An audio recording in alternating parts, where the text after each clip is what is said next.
Bonjour à tous, bienvenue aujourd'hui sur cette vidéo où on va aborder le sujet Shopify et SEO en 2026. Donc je suis accompagné de Grégory, expert SEO chez Première Page depuis 4 ans maintenant, avec une spécialité vraiment orientée CMS Shopify. Salut Greg. Bonjour à tous. Le but de cette vidéo, c'est de répondre à toutes les questions que vous allez avoir sur le CMS, ses spécificités, les problématiques techniques que vous pouvez rencontrer, aussi bien des questions que vous vous posez et traiter les questions que les clients nous posent au quotidien quand on les audite. C'est parti.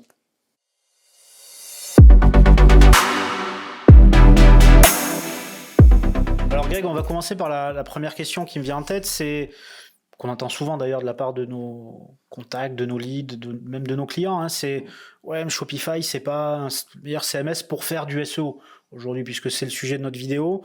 Donc beaucoup vont parler de PrestaShop ou d'autres CMS encore plus poussés. On peut penser à Magento ou encore d'autres CMS sur mesure. C'est quoi ton avis à toi aujourd'hui sur la praticabilité du SEO sur Shopify? J'aurais pu également être de ce parti-là aux alentours de 2019. Il y a aucun débat là-dessus et je pense que ceux qui connaissent un peu le sujet peuvent également le souligner. Aujourd'hui, si je dois vraiment me statuer en 2026, j'aurais dit, je vais là où c'est plus simple de faire du SEO. Alors, on peut tout faire, quel que soit le CMS en l'occurrence, mais là où Shopify va tirer son épingle du jeu, c'est sur la vélocité technique, on va dire, qu'il aura tendance à pousser, d'autant plus avec les émergences actuelles concernant les IA. Selon moi, on va dire, on s'adapte réellement à ce qu'on peut faire en fonction du CMS en question. C'est-à-dire que si jamais on a tendance, nous, à ne pas avoir le temps à allouer, notamment à la technique, c'est sûr que Shopify est un très bon candidat. Si on a des prestataires ou potentiellement des agences qui ont, eux, le reliquat technique, ils peuvent s'orienter éventuellement sur Magento ou PrestaShop, mais tout va dépendre essentiellement de la taille du catalogue. Ton avis, toi, sur Shopify versus PrestaShop, sans prise de parti nécessaire, mais qu'est-ce que tu en penses en termes de praticité, j'ai envie de dire, et de facilité à travailler le SEO, puisque c'est le sujet de notre vidéo aujourd'hui? Je pense que comme l'un, comme sur l'autre aussi, on peut faire de l'excellent travail. Il y a réellement des... Si je dois vraiment avoir des nuances sur le sujet, ce serait potentiellement de me dire à qui va s'adresser le CMS en question. C'est-à-dire que Shopify aura tendance à se conforter à des utilisateurs moins aguerris que PrestaShop. Ça, il faut déjà directement le souligner. Par ailleurs aussi, là où potentiellement Shopify peut sortir du lot, c'est sa vélocité justement à pouvoir proposer à ses utilisateurs des avancées, que ce soit sur le plan technologique aussi, mais également sur le plan marchand. On peut faire les deux, on peut aller sur les deux, on va dire, CMS, mais dans l'idée, pour moi, c'est justement de se dire quel est le CMS qui me convient le plus. Donc c'est souvent la question que j'ai tendance à me... Enfin, pardon, la réponse que j'ai tendance à donner. Si je comprends bien, tu es en train de me dire que selon le niveau du propriétaire de la boutique, un CMS ou l'autre peut aussi être adapté. Après, il n'y a pas qu'une question de niveau, j'imagine qu'il y a une question de taille d'entreprise. Est-ce que j'ai besoin d'un ERP? Est-ce que j'ai besoin de connectivité avec certains outils? Mais je semble comprendre que Shopify c'est plus adapté à des personnes qui ont moins de compétences techniques et qui veulent pouvoir gérer leur boutique sans avoir à faire appel à des développeurs spécifiques. Alors, tout à fait. Ce qui est surtout intéressant sur l'environnement Shopify, c'est que on peut être tout seul derrière ce qu'on appelle la boutique et on va savoir quand même gérer. Quand on a notamment sur PrestaShop ou Magento ou d'autres, hein, pour ne pas les citer, il faut souvent un staff, j'ai envie de dire. Il faut un staff, il faut souvent une appétence technique aussi pour faire tel ou tel sujet. Il faut également aussi une personne qui soit apte à pouvoir gérer telle ou telle brique. Là où Shopify va mettre en aisance très rapidement et pouvoir catapulter très rapidement une boutique en ligne, juste avec une personne en background. C'est ça qui est surtout intéressant selon moi aussi. Côté agence, c'est vrai qu'on voit souvent des prospects qui viennent vers nous et on se rend compte que le vrai problème, c'est pas la plateforme. Je veux dire, qu'il soit sur Shopify ou sur un autre CMS, c'est rarement le CMS qui est un gros problème de fond, c'est plutôt un problème stratégique. C'est-à-dire que on est sur des sites qui vont manquer d'autorité, donc de netlinking, qui vont manquer de contenu, qui vont manquer de fiches produits bien renseignées, qui vont manquer des basiques SEO. Est-ce que c'est quelque chose que toi tu retrouves systématiquement? Est-ce que ça t'étonne? Est-ce que des fois tu te dis ah ben mince, je vais aller bosser sur un site qui a même pas les basiques qui sont faits? C'est quoi ton avis sur ça, Greg, aujourd'hui? Alors, c'est vrai que ça revient assez souvent, on va dire. Le problème, ça n'a toujours jamais été, enfin, très rarement le cas de la technologie. C'est plutôt un problème au niveau de l'humain. Oui, aussi étonnant que ça peut se paraître. Donc souvent, on va dire que on a tendance à mettre en cause rapidement un élément dont on n'a pas ou peu la maîtrise, sans se dire, mais en fait, potentiellement, je n'ai pas fait grand-chose également de mon côté. Ça peut arriver. Moi, sur l'entièreté des sites que j'audite, sur lesquels je travaille aussi, il y a ces problèmes assez récurrents qui reviennent essentiellement. C'est que, en fait, c'est tout à fait simple dans le cheminement de Shopify. On a juste qu'à choisir un thème, on branche potentiellement des produits et on catapulte la boutique en ligne. On la met rapidement en ligne. Mais le premier temps, c'est que si on arrive à ce genre d'action précipitée, j'ai envie de dire, ben, on a tendance effectivement à pouvoir passer à côté de ce qui nous semble nous le plus intéressant sur le plan SEO aussi, c'est-à-dire de ramener et de répondre à une intention, pour le coup. Et c'est là où justement la nuance qu'il faut apporter aussi, c'est que la technologie n'est pas en cause réelle, mais c'est souvent, effectivement, c'est un problème de stratégie qui a eu en amont un manquement de certains piliers, de certains également basiques, comme tu le soulignes aussi, sur le plan SEO. Donc ça, j'ai tendance à les récupérer très rapidement, on applique, quick wins, et ça repart. Donc là, si je comprends bien, ok, le CMS, il n'a pas de problème particulier, même s'il y a 2-3 tips qu'on pourra donner tout à l'heure. Mais en fait, si on a un bon thème, mais qui est bien optimisé, puisqu'en fait, des thèmes natifs sont plus faits pour du visuel que pour de la technicité ou de la réponse SEO. En fait, si on règle les problématiques du thème, pour toi, on règle, j'imagine, plus des 3/4 des problématiques SEO techniques, entre guillemets, du site web. Je parle bien de technique, hein, évidemment. Je ne parle pas de la résolution entière des problématiques SEO. Alors, il faut savoir qu'il y a eu différents passages sur Shopify. Là, il faut surtout se méfier, c'est pas essentiellement sur la compétence technique du thème. Alors, il peut toujours avoir justement des trous d'air, là-dessus, il n'y a aucun problème aussi. Mais souvent, on constate aussi, du moins de mon côté, que c'est souvent par l'effet, la volonté de vouloir justement empiler des implications sur un site. Donc, le thème peut être optimisé, donc c'est le chemin qu'a pris la plupart des développeurs de thèmes, optimiser Core Web Vitals là-dessus. Mais le premier temps, c'est que c'est souvent l'humain, encore une fois, on en revient, qui est derrière, qui se dit, bah tiens, une application me plaît, ça va vite, sur le papier, on ne pourra pas non plus le démentir, mais le premier temps, c'est qu'il va injecter dans ce thème des choses. Et c'est sur ces nuances-là que souvent on se fait rattraper aussi. Donc un thème prétendument optimisé, bah, une fois qu'on a ajouté quelques applications dont l'auto-utilisation n'excède pas X%, bah, on se dit, bah, en fait, initialement, bah, ouais, ils ne perdent pas, en fait, initialement, sur le plan technique. Okay. C'est là où c'est plus ou moins, on va dire, dangereux. Est-ce que tu aurais un chiffre phare pour 2026 lié à Shopify, au SEO, voire même à l'IA, puisqu'on est dans l'ère de l'IA depuis quelques mois, pour pas dire années. Est-ce que tu as un chiffre à nous donner là aujourd'hui de suite ? Alors, à chaud comme ça, j'aurais dit, alors c'est une continuité de chiffres, mais j'aurais dit 21 milliards. Comme ça, à chaud. 21 milliards depuis 2025 injectés justement dans les proportions concernant l'IA. Bon, pour ceux qui ont des boutiques, ils ont directement constaté qu'ils avaient un assistant aujourd'hui qui est complètement disponible et déployé, mais pas que. Derrière aussi, il y a également des conventions de signature qui a été faite avec notamment Google, pour le coup, avec l'application du protocole, ce qu'on appelle UCP, donc on pourra toujours en débattre et en parler en fin de vidéo, mais ça permet justement de faire en sorte que nos produits, la donnée produit, remonte plus facilement concernant les IA. Et donc forcément, de bout en bout, cette injection de chiffres, donc de l'argent qui est mis sur la table bien sûr, permet justement de permettre à Shopify, aux détenteurs de boutiques Shopify, d'aller un peu plus vite, j'ai envie de dire. Alors, à voir après, in fine, comment ça va se comporter.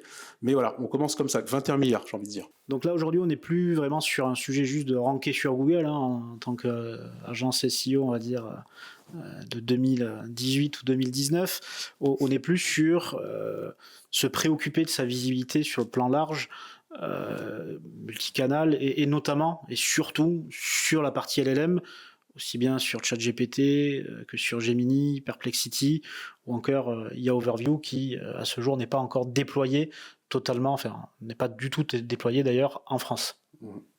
Tout à fait, et c'est là selon moi où la majorité des agences n'ont pas encore pris le virage. Alors premier mythe, Greg, qu'on va essayer de débunker ensemble, les URL /collection ou /product, c'est pas bon pour le SEO. Faux. Alors, faux, tout bonnement.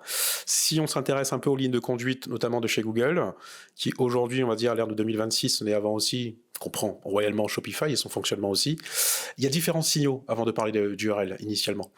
Là où justement il faut absolument mettre l'accent, et effectivement je le comprends aussi, c'est potentiellement des reliquats d'URL qui vont toujours qui vont mener distinctement vers la même page. Ça oui, ok, sans discussion. Pour tout ce qui est collection, nom de la collection, ou produit, nom du produit, ce n'est pas grave, ça prend un peu l'effet de ce qu'on appelle chez nous de l'URL rigide, c'est du à plat, et honnêtement, le moteur de recherche se complète parfaitement, on va dire, avec ce fonctionnement-là.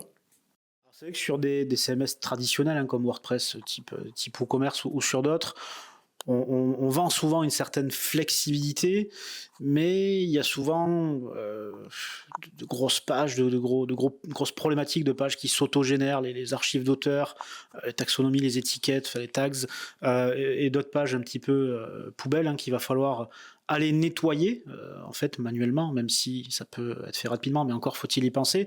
Et c'est vrai que Shopify est un petit peu plus, on va dire, cadré, rigide, mais ça semble un petit peu plus répondre à un cadre SEO plus propice, en fait, pour pouvoir éviter d'avoir à faire trop de nettoyage. Alors encore une fois, ça va dépendre essentiellement de différents facteurs. Il y a également le facteur thème. Dans l'ensemble, au niveau de cette affirmation-là, en soi, c'est vrai que si on fait un ratio entre pages, prétendument, on va dire, pas du tout SEO, hein, et pages, on va dire, SEO, c'est vrai que Shopify aura tendance à être un peu plus intéressant, clairement. Mais n'exclut pas le fait qu'il est toujours intéressant de regarder, de vérifier également, en fonction des applications qu'on va ajouter, en fonction également du thème qu'on aura sélectionné aussi, quels sont potentiellement les reliquats de pages que va générer Shopify aussi. Ça n'exclut rien du tout. Il faut toujours contrôler. Et c'est vrai qu'après, sur Shopify, on retrouve aussi, et ça on le voit très souvent quand on fait des audits, des formats d'URL de type slash collection, slash produit, slash le nom du produit derrière, ou slash collection, le nom de la collection, slash produit et le nom du produit. C'est des choses qui peuvent se régler assez facilement, mais il faut savoir où ça se trouve. Et le but, c'est que tu nous le dises aujourd'hui, Greg. Alors effectivement, il existe, il y a des thèmes, on va dire, qui justement apportent cette composante, on va dire, concernant les URL aussi. Alors ça vient surtout d'un réflexe développeur, c'est quand il va proposer justement un autre attribut qu'on appelle le fil d'Ariane, il va utiliser justement cette imbrication d'URL, enfin de répertoire dans l'URL pour constituer son fil d'Ariane. Nous, au SEO, la majorité des SEO, on aime les URL propres. On évite les détours, on aime directement aller sur la page concernée. Alors, sur Shopify, il faut le savoir que ce détail-là se règle effectivement dans le code, mais tout va dépendre essentiellement du thème qui a été choisi, mais c'est dans le code qu'il faut aller vérifier. Cela permet de patcher généralement 90% des problématiques du site en termes de crawlabilité. Alors toi, Greg, quand tu as un Shopify qui t'arrive dans les mains, c'est quoi les actions immédiates en fait que tu mets en place pour justement soulager la dette SEO d'un site web? Alors, dès que je reçois un site, c'est simple, mon réflexe, c'est de l'ouvrir, c'est de le parcourir initialement. Quand on a un peu de bagousse et Shopify aussi, on a tendance à vérifier certaines composantes concernant les sections, également les URL aussi, quand on s'y intéresse sur le plan SEO aussi. Mais généralement, je lance un Screaming Frog par réflexe, hein, on va dire. Et je vais vérifier les patterns d'URL aussi, ça m'arrive. Au moins, je sais où est-ce que je vais devoir aller jouer au niveau du code, comment je peux corriger telle ou telle chose et apporter quelque chose d'assez robuste et maintenable aussi sur le long terme. Et est-ce que là, tu peux nous citer 2-3 tips que tu vas aller corriger, peut-être nous dire par où tu passes pour les corriger, pour que notre audience puisse, elle aussi, aller faire ses correctifs d'elle-même? Alors, déjà, premier réflexe qu'il faut avoir, on ne touche au grand jamais à une boutique qui est en live. On ne joue pas dans un code sur une boutique qui est publiée. Par réflexe, on va surtout créer une copie. Je le souligne encore une fois parce que il arrive souvent que on est à traiter ce genre de reliquat sur des sites publiés et là par contre ça prend une autre tournure. Donc par réflexe, déjà on duplique sa boutique et là après on entame les actions directement de correction. Il faut savoir aussi distinguer deux choses. Il y a la problématique, on va dire, qui est technique avancée, donc c'est-à-dire dans le core liquide aussi, mais il y a également, on va dire, toujours un échappement que prévoit le développeur du thème. On a juste à aller dans la personnalisation et potentiellement en ayant dans les paramètres, on peut corriger aussi des surfaces. Donc 3 tips comme ça, si je dois les donner, c'est vraiment de se dire que par défaut, Shopify, il va toujours imbriquer le nom de la boutique sur les titles. Ça se règle en quelques secondes, vraiment montre en main. On a juste qu'à aller dans le layout thème et on enlève cette variable-là. Terminé, c'est clôturé. Le deuxième tips aussi, c'est le fil d'Ariane. Le fil d'Ariane, c'est un peu plus touchy parce que si vraiment on fonctionne sur de la parentalité, il faut reconstruire et restituer cette parentalité-là aussi. En fonction des thèmes, ça peut prendre différentes proportions aussi. Faut-il déjà avoir une boutique bien rangée? Alors ça, c'est une autre discussion. Et un dernier tips aussi, c'est les méta-objets, c'est des sections, c'est l'équivalent d'ACF, hein, pour ceux qui connaissent sur WordPress. Si on est assez à l'aise avec ce sujet-là aussi, également les métafields, on peut quand même, on va dire, venir imbriquer des solutions qui sont relativement intéressantes via justement ces champs-là. Et les préfixes URL, /collection, /produit, il y a beaucoup de clients qui nous disent « Ah, j'ai envie de changer, j'ai envie de mettre ci ou de mettre ça ». C'est quoi le statut aujourd'hui, là, en 2026 ? Moi aussi, j'aimerais bien beaucoup changer de choses, hein, vraiment, en toute franchise. Non, malheureusement, c'est pas dans le scope concernant Shopify à l'heure actuelle. Il n'y a pas de blocage. Alors, il faut vraiment sauter ça de la tête. Il n'y a aucun blocage à avoir un préfixe fixe. On rappelle encore la ligne de conduite côté Google aussi. Ce qu'il aime, c'est la stabilité d'URL. Collection, nom de la collection ou produit, nom du produit, ce sont des URL rigides. C'est stable et ce sera en très peu de cas amené à changer pour le coup. Là où plutôt il va falloir s'intéresser, on va dire, il y a d'autres aspects. Clairement au niveau de la boutique, au niveau du thème, au niveau du SEO aussi, sur lequel il serait plus intéressant de passer un peu plus de temps que sur la nomenclature d'URL. Mythe numéro 2, Greg, on dit souvent que Shopify est lent et que ça pénalise le SEO. Ton avis sur la question ? Alors, mon avis sur la question, très vite répondu. Shopify n'est pas lent. On peut pas dire qu'il est lent. Si on va vraiment sur le détail technique, tous les médias délivrés par Shopify passent par CDN, de base. C'est Fastly, hein, pour ceux qui s'y intéressent aussi. Donc, je peux pas dire que Shopify est lent. Ce qui va être surtout lent, c'est les scripts qui vont s'exécuter, toujours en arrière-boutique. Le fait de vouloir installer des applications, et on y revient à chaque fois aussi, qu'on ne va pas réellement exploiter, va empiler des écritures qui vont se faire au niveau du code, et donc s'exécuter à chaque ouverture de page. C'est là où potentiellement ça peut devenir lent aussi. Si vous chargez une vidéo en 4K natif également sur une page aussi, en header, sur le héros, il y a également des discussions à avoir aussi sur ce sujet-là.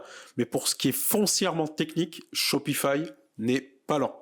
Donc c'est un peu ce que tu disais tout à l'heure, c'est pas la plateforme qui est le problème, c'est l'humain qui vient créer des problèmes sur la plateforme. Tout à fait. C'est vraiment la chose que je souligne à chaque fois aussi. La technologie Shopify, on va dire, alors on peut toujours la parfaire, il n'y a aucun problème dessus, et je présume que les experts sont déjà en route dessus. C'est souvent, et ça concerne essentiellement, ce qu'il y a entre le siège et l'écran. Donc c'est l'humain, ça a toujours été le cas. J'ai eu pour expérience aussi des personnes qui ont essayé différentes applications qui faisaient la même chose. Pourquoi ? Parce qu'ils voulaient comparer. Le premier temps, c'est que ça reste sur la boutique. Et le premier temps, c'est que ces applications-là laissent souvent des reliquats. On peut dire ce qu'on veut. Dès lors où on désinstalle une application sur Shopify, il y a toujours quelque chose à checker concernant le code. Soit ça désinstalle proprement, soit ça ne l'est pas. Mais c'est souvent le cas. Malheureusement, c'est l'humain qui est en cause, et pas non plus la technologie. Troisième mythe, Shopify, la boîte noire, zéro possibilité de faire des modifications techniques par rapport typiquement à WordPress ou à un PrestaShop. Qu'est-ce que tu peux nous en dire toi aujourd'hui ? Alors, tout va dépendre essentiellement de ce qu'on souhaite faire sur Shopify. Alors, il est vrai clairement que Shopify sera toujours moins permissif qu'un autre CMS un peu plus open. Quand je dis open, essentiellement, c'est on gère l'hébergeur, on gère le serveur, j'entends WordPress ou autre, attention. Là, ce que je veux surtout mettre en avant, c'est que qu'est-ce qu'on fait sur WordPress qu'on ne pourrait pas faire sur Shopify ? Initialement, quand le développeur ou autre vous propose un thème, vous le téléchargez, vous le mettez en place, il vous donne accès à son code. Il n'y a aucun problème, c'est complètement open. Vous avez la possibilité de créer des assets, des atouts. Vous avez la possibilité également de pouvoir intervenir sur des sections. Vous pouvez également intervenir sur ce que j'appelle des extraits, des snippets. Donc, en l'occurrence, tout le code vous est déployé. Aujourd'hui, et foncièrement parlant, il n'y a pas réellement de gap entre un WordPress et un Shopify sur le plan CMS. Par contre, effectivement, Shopify ne donnera jamais, au grand jamais, malheureusement, la main sur tout ce qui concerne le HT Access et le serveur et l'hébergeur là-dessus. Mais si on fait vraiment ce ratio-là, honnêtement, avec ce qu'on projette réellement sur une boutique ou sur un site, il n'y a pas besoin d'aller aussi loin, clairement sur le plan SEO. Donc là, concrètement, sur Shopify, qu'est-ce qu'aujourd'hui on ne peut toujours pas faire et qu'on peut faire sous d'autres CMS? Qu'est-ce qu'on peut faire ou peut pas faire sur Shopify? Aujourd'hui, sur Shopify, ce qu'on peut pas faire, en l'occurrence, c'est avoir accès à l'hébergeur. On peut pas avoir accès aussi au HT Access. On ne peut pas non plus créer de sous-collection, pour ceux qui aiment aller très loin là-dessus aussi. On est vraiment sur un environnement qui est relativement cadré, pour le coup. Donc là, concrètement, en posture agence, l'idée, c'est de se dire qu'un Shopify qui est bien tenu, il n'a pas de plafond de verre technique particulier. Alors, si je regarde une posture d'agence, oui, clairement. Clairement et clairement aussi, Shopify, en 2026, rank. Il n'y a aucun problème. Il y a très, très, très peu de débats à mener aussi dessus. Ce qui va être plus intéressant, c'est ce qu'il y a derrière l'URL. C'est toujours pareil. C'est ce qu'il y a sur la page aussi. C'est d'aller vraiment aller chercher cette intention-là, le EAT, pour ceux qui veulent justement aller chercher également cette brique-là aussi. Qui êtes-vous? Qui est votre marque, etc.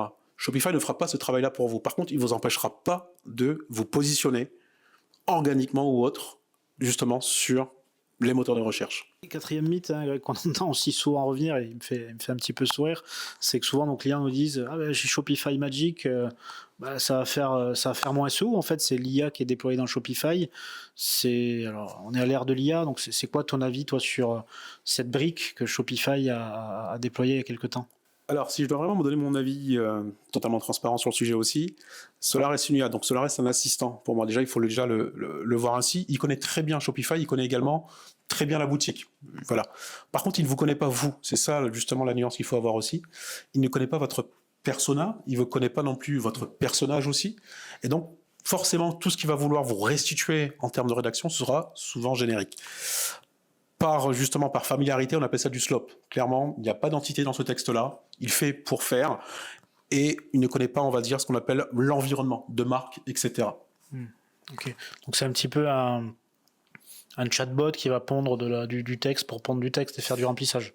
Exactement. Alors, il faut savoir aussi que Shopify Magic aussi s'occupe effectivement de toute la partie rédact, si un temps soit peu on le lance dessus, mais également on va aller chercher tout ce qui est balise méta, il va aller chercher également tout ce qui est texte alternatif aussi, mais il faut savoir que faire pour faire, ça il va se déployer dessus, il n'y a aucun problème dessus. Par contre, quand on veut vraiment donner de la perspective, de la profondeur sur un contenu ou sur une page, cela reste une IA, et ça il faut le comprendre aussi. Donc si faire l'ère de l'EAT depuis plusieurs années, on ne peut pas vraiment faire confiance à Shopify Magic. On peut s'en servir en petit assistant pour se dépanner, mais on ne peut pas se dire que notre SEO va être géré par Shopify Magic. Non, pas à 100%. Selon moi, il faut toujours avoir un copilote, mais avant le copilote, il y a le pilote. C'est ce que je dis à chaque fois. C'est ce que je tiens aussi à souligner. On ne peut pas donner les clés d'un magasin à une IA. Aujourd'hui, du moins, à 100%, c'est très compliqué. Alors, il faut itérer, il faut passer du temps aussi, mais bon, vu que c'est une solution qui aujourd'hui est gratuite et proposée par Shopify, méfiance tout de même aussi. Côté agence, en parlant d'IA, on voit souvent les résultats d'une génération trop brute, avec des assistants IA, avec des chatbots, avec des choses qui sont un petit peu trop pré-générées, en vendant en fait un atout au client final. Ça fait rarement du bien, souvent des dégâts. C'est quoi tes recommandations, toi, par rapport à ce sujet, sachant qu'il n'y a pas de stratégie derrière, il n'y a pas de stratégie de mots-clés, pas de stratégie sémantique, il n'y a pas de stratégie de maillage interne quand on fait une gène brute vraiment de contenu? Alors, il faut savoir aussi que Shopify Magic n'a pas réellement de data sur laquelle s'appuyer essentiellement. En fait, comme je l'ai dit à chaque fois, il a un langage d'entraînement, il a l'accès à la boutique, il connaît l'environnement Shopify. Mais comme je le répète encore une nouvelle fois, il ne vous connaît pas vous, il ne connaît pas à qui vous vous adressez. Il n'a pas non plus les termes, il n'a pas non plus les mots-clés, il ne fait pas d'études de mots-clés, Magic Shopify aussi. Et c'est là où justement, dans la complaisance, la volonté de vouloir faire vite les choses aussi, et ça c'est complètement humain, on a tendance justement à vouloir gagner en vélocité, mais sans vouloir prendre de recul aussi. Et là la nuance aussi qu'il faut apporter. Et donc, ce qui fait qu'on se retrouve avec des textes qui sont plus ou moins génériques et qui portent ce qu'on appelle une empreinte, ces textes-là. Aujourd'hui, en 2026, c'est toujours arrivé, on va dire, sur un marché, avec ce fameux angle, qui êtes-vous, si on veut, et à qui vous adressez, qu'est-ce que vous avez à proposer aussi. Magic Shopify, s'il n'est jamais, au grand jamais, et il n'est pas entraîné, on va dire, on ne l'a pas entraîné, jamais il résoudra cette partie-là. Et sur les autres basiques du SEO, type markup schéma, balisage alt des images, setup de title ou de H1, est-ce que ces IA, et notamment ce Shopify Magic, peut réellement remplacer un consultant SEO ou un humain qui est derrière sa boutique? Alors, il peut, on va dire, opérer notamment la création de blocs, etc., avec un code plus ou moins parsé et propre, rangé dans une belle librairie aussi, hein, donc là-dessus c'est complètement, on va dire, étudié pour. Néanmoins, et j'apporte encore une nouvelle fois le fameux mot nuance à ce que je vais dire, il ne remplacera jamais la perception humaine. Ça reste une IA qui va qui va générer un semblant, on va dire, de quelque chose qu'il comprend. Et c'est là où justement il faut appuyer. C'est-à-dire qu'il ne pourra jamais établir une stratégie d'ensemble sur le plan SEO, sur une boutique. Il va vous dépanner sur les actions. Vous avez besoin de créer une section, il va pouvoir la créer. Par contre, Shopify de base gère très bien la balise product, la balise schéma org, product, mais par contre pour tout ce qui est le reste, non, c'est pas Shopify. C'est surtout, on va dire, l'expert qui est derrière qui va pouvoir asseoir justement les compartiments de cette balise-là qui est essentielle à avoir sur la boutique. Alors je crois, Greg, que tu as un chiffre qui est assez costaud à nous révéler. Je te propose que tu nous le révèles dès maintenant. Oui, alors dans le workflow d'un e-commerçant, il nous est remonté qu'il y avait environ 37% de e-commerçants qui n'utilisaient pas encore l'IA dans leur workflow. Encore une nouvelle fois, nuance, je ne dis pas qu'il faut utiliser l'IA à 100% ou plein pot, je dis juste qu'il est intéressant de pouvoir l'intégrer dans une routine et toujours intéressant de pouvoir l'intégrer également dans un workflow. Mais stratégiquement, il faut vraiment poser la stratégie en amont. Donc la question, c'est pas utiliser ou pas l'IA. Forcément, tout le monde devrait utiliser l'IA, mais c'est plutôt se poser la bonne question. Comment je vais utiliser, j'imagine, intelligemment l'IA pour gagner du temps, gagner des clients ou gagner en fidélisation? Tout à fait. En fait, là, c'est là où tu as mis en avant tous les éléments qui sont intéressants. C'est comme je dis à chaque fois, c'est que méthodiquement et stratégiquement, en fait, il faut tout poser le plus en amont possible, ce qu'on souhaite réellement faire, que ce soit sur sa boutique ou autre, mais avec l'utilisation de l'IA. Question pratique, Greg, qu'on nous pose tous les jours sur Shopify en termes d'application.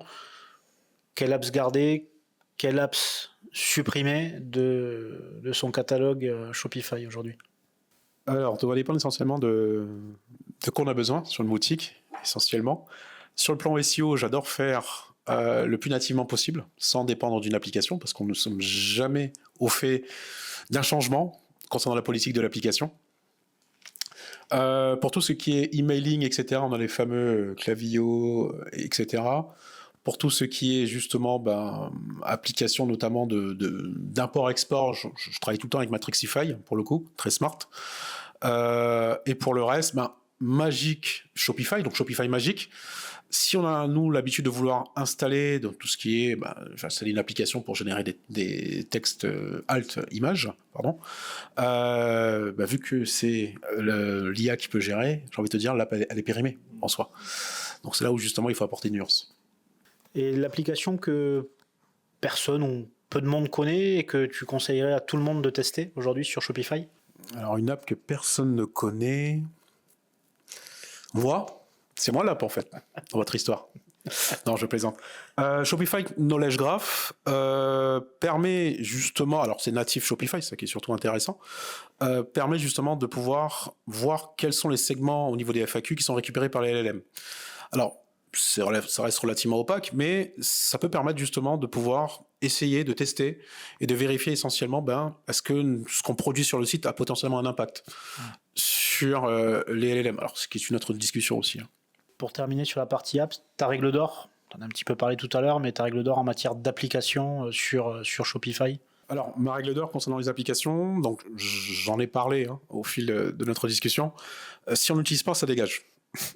Alors, c'est très vindicatif, c'est brutal, mais Shopify, justement, il nous propose une solution qui est plutôt plus ou moins clé en main.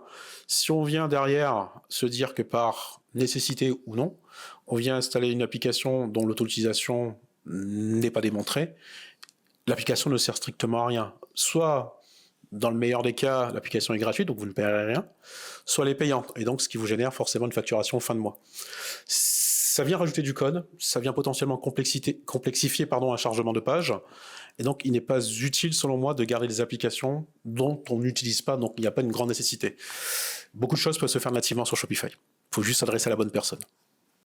Bon, Greg, concrètement, là aujourd'hui, ton pire, on va dire, scénario, ton pire dossier, hein. Le but c'est pas de citer le dossier en question, mais le pire challenge en fait, le pire dossier que tu as eu à gérer qui t'a vraiment fait te tirer les cheveux vraiment fortement. Alors sans citer, vraiment sans citer, secteur cosmétique, secteur bien-être déjà pour rester le plus vague possible. Migration boutique vers une autre, donc forcément quand on migre d'une boutique A vers une boutique B, ça n'a pas du tout la même technologie. Alors directement, on part sur des composantes clairement différentes et ça se voit au niveau de l'import et de l'export aussi. Donc migration à gérer de base. Dissociation de gamme de base aussi, très compliqué. Et ça a été réellement du va-et-vient. Donc heureusement qu'on avait une agence partenaire derrière aussi, mais il a fallu justement fonctionner en synergie, mais vraiment parfaite synergie, pour assurer ce challenge-là. Donc dissociation de gamme pour créer différentes boutiques, migration d'une technologie vers une autre, vers Shopify en l'occurrence, et voilà. Donc si je me souviens bien de ce dossier, puisque forcément je le connais, moins bien que toi, naturellement, mais je le connais, puisqu'il m'a aussi un petit peu marqué. Le client vient, il a un besoin de base qui est booster son SEO, sauf que voilà, 2 mois après, 3 mois après, il nous dit, bon, ben, j'ai ce challenge, j'ai cette migration à faire. Et quelques mois après, une fois que tu as pu mettre tout ça en place, bah, il nous dit, j'ai 2 marques en fait sur mon site et je veux séparer en 2 boutiques Shopify. Donc on fait une migration CMS-A vers Shopify et après on fait une sorte de scission Shopify en 2 Shopify. Comment tu as mené comment tu as mené le challenge en fait, comment tu as mené le dossier pour y arriver sans avoir de casse, puisqu'il y avait quand même 2 marques qui devaient survivre ou vivre ou revivre en tout cas après cette deuxième scission, on va dire. Alors, c'est là où justement ça devient très compliqué parce que souvent, quand on veut dissocier des marques, il faut savoir que historiquement parlant, c'est souvent la boutique A, la marque A qui porte justement la gamme en question. Donc le moteur de recherche est habitué justement à compiler cette information-là et de l'avoir essentiellement sur la marque ou la boutique concernée. Là où il a justement fallu compartimenter, ça a été justement de mapper l'intégralité de cette action-là, de passer effectivement step by step. On fait pas tout en même temps, c'est plus ou moins dangereux. D'abord, on fait cette histoire de migration, on mappe ce qu'il faut mapper, et une fois que c'est fait, là, on peut directement actionner ce que j'appelle à chaque fois un mapping. C'est-à-dire qu'en gros, on va dissocier volontairement la marque et faire les redirections conséquentes vers la nouvelle boutique. Et du coup, résultat des courses, parce que voilà, t'as pas encore de cheveux blancs comme moi, mais ça a donné quoi concrètement en termes de finalité et de satisfaction client? Alors, en termes de finalité, donc on a réussi, c'est une opération justement qui a été réussie. Là où justement où on a pu nous constater la reprise côté Google aussi, c'est qu'il a parfaitement compris ce qu'on a voulu faire et ce qu'on a fait actuellement. C'est-à-dire qu'en gros, on a retiré une gamme pour créer une marque ailleurs. Et ça, il a complètement suivi. Et la deuxième boutique, donc le site B, en l'occurrence, a suivi son chemin. Donc, il a repris en termes de trafic. Il n'y a aucun problème aussi. Donc, boutique plus aérée, boutique plus légère aussi, et cible potentiellement différente aussi. Mais ça, c'est un autre débat. Bon, Grégory, c'est la fin de cette première vidéo sur la démystification, on va dire, de Shopify tel que tu le vis toi au quotidien en agence. Le temps nous était malheureusement compté. J'espère que cette vidéo vous aura plu. N'hésitez pas à poser un like et un commentaire en bas de la vidéo. Ce qu'on vous propose très concrètement, Greg, je te le propose en direct, c'est de faire des prochaines sessions de vidéo pour répondre à tout un tas de questions que des clients ou des prospects nous posent, mais qu'on n'a pas pu malheureusement traiter aujourd'hui. Donc ça fera l'objet de prochaines vidéos au format parole d'expert ou 1 minute pour enquête que vous pourrez retrouver sur notre chaîne YouTube. Donc n'hésitez pas à vous abonner.